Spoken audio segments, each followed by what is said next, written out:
Welcome back. Lighthouse Church in Panama City is bringing in the spooky vibes early with their trunk or treat event. News 13's reporter Maggie McGuigan is live at the event. Maggie, how's it going? It's going great. There is a line around the block here. Kids are trunk or treating. The cars are actually very much dressed up, more so than the kids.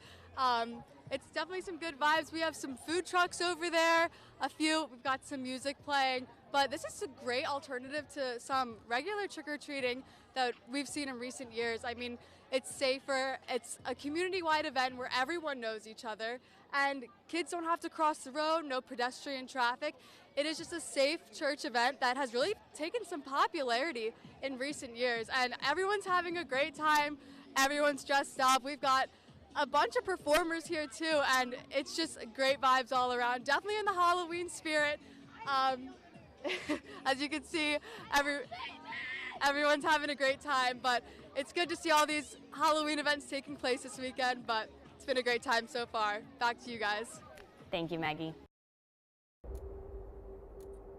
Giving all glory and honor to Yahweh Ba'Shem, Hamashiach Yahweh Shai Ba'Shem, Barakadash.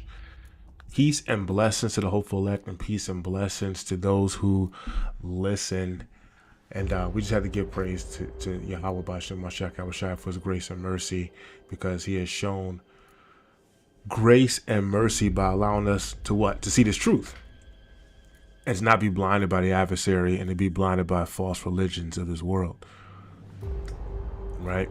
The church is a spiritual whorehouse and a temple of demons.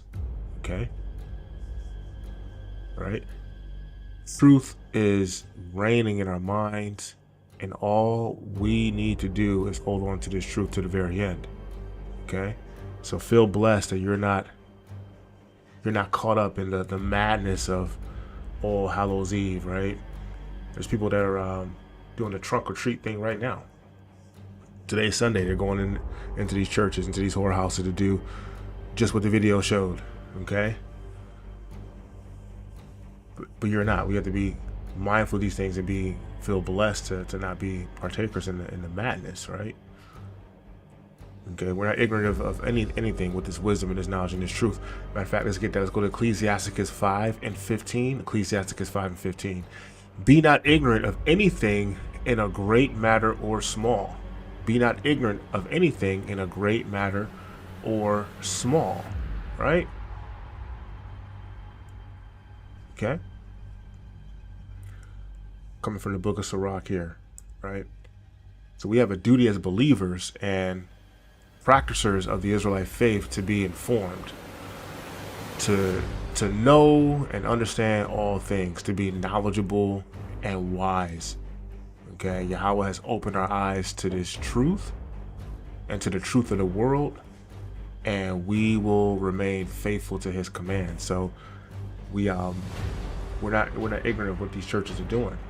Okay, and if you're a part of that church system still here in 2025, one, what are you thinking? And two, it's time to head on out, right? You're not supposed to be partaking in anything that has to do with All Hallows Eve, all right? And the church is just kind of masquerading what this holiday is really about, all right? Let's go to Deuteronomy 32:16. The book of Deuteronomy, chapter 32, verse 16.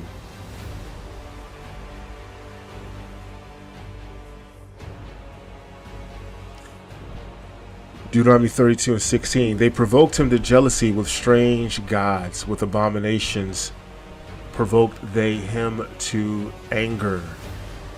They sacrificed unto devils, not to Yahweh, to gods whom they knew not, to new gods that came newly up, whom your fathers feared not.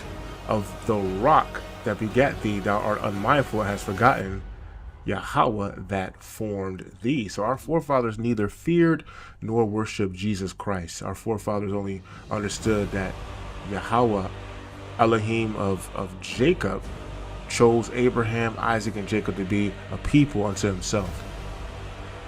Okay, we were to fear him only.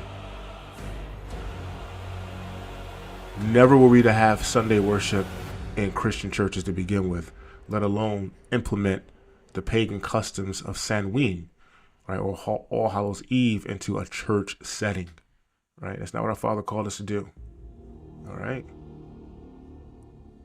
So we have to be mindful of these things. We have to be mindful of the traps of the adversary. Let's go to Deuteronomy 28 and 63. Deuteronomy 28 and 63.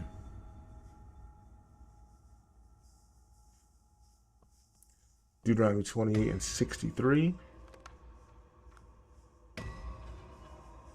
And it reads, "And it shall come to pass that as the Almighty rejoiced over you to do you good and multiply you, so Yahweh will rejoice over you to destroy you and to bring you to nothing, to naught. And ye shall be plucked from off the land whither thou goest to possess it, and the Almighty shall scatter thee among all people, from the one end of the earth even to the other, and there you shall serve other gods, which neither thou nor thy fathers have known, even wood and stone." Right?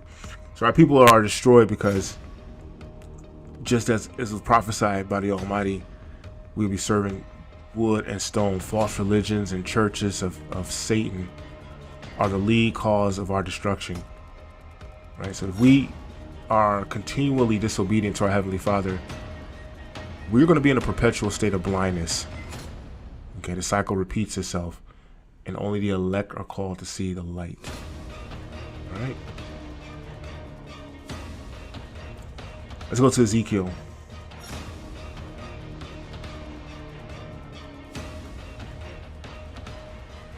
We gotta shake this mindset, man. Ezekiel 16 and 23. The book of Ezekiel 16:23. "And it came to pass after all thy wickedness, woe, woe unto thee, saith Yahweh Elohim, that thou hast also built unto thee an eminent place." Right? An eminent place, a high place. Okay? "And has made thee a high place in every street. Thou hast built thy high place at every head of the way, and has made thy beauty to be abhorred, and hast opened thy feet to every one that passed by, and multiplied thy whoredoms." Right? So eminent is defined as famous or respected within a particular sphere or profession. Is used to emphasize the presence of a positive quality. Our people built high places or an eminent place at the head of a corner or the head of every street. And so when you look at our neighborhoods, there are churches at every corner, along with liquor stores. In Black Wall Street, there was 14 churches in that 2.5-mile radius black town. So these are nothing more than temples of Baal. And our Heavenly Father has no need for these buildings or their customs. And our people have to escape that mindset. They have to come out of those whorehouses. Okay? So this Sunday, I hope you're not sitting up in church doing a All Hallows Eve trunk or treat. I hope you're finding yourself in rest in the Most High Yahweh and observing His law, statutes, and commandments. Let's go to Acts 17 and 22.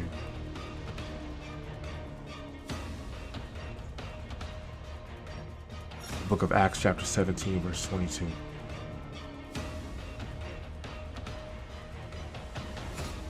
Acts 17 and 22. "Then Paul stood in the midst of Mars Hill and said, Ye men of Athens, I perceive that in all things ye are too superstitious.